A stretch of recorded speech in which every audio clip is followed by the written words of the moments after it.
Hurmatlı abunəçilərimiz, sizlərə bomba aksiya narxında əlindən fəqət 7 milyon son bilən 2022-ci ildə işləb çıxarılan Cobalt avtomat qopbərəmiz.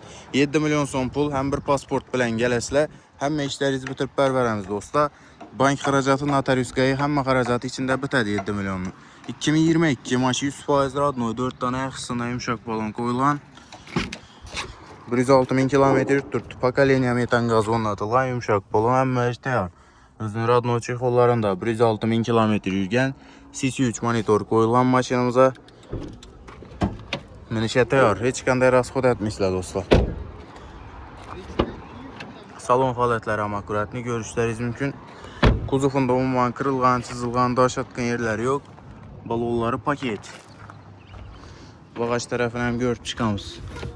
Pokoleniya metan, zapaske, dankrat, balon gülüç, həm müəci onundadır. Əldikiyini zavod stoykan təçkədə germetikdə. Maşaya deşə təyar. Kuzufunda umuman kırılğan, çizilğan defekli caylar yox. Gör turallarınızın kraskəni, yürgən probekini görsətib tekşirtirib alarəsdə. Dostlar.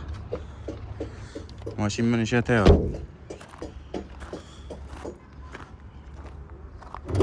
Motor tərəfini görüb çıxamız. Külüşdə izilməyən motorun abizi bu pokoleniya metan əldikiyini zavod.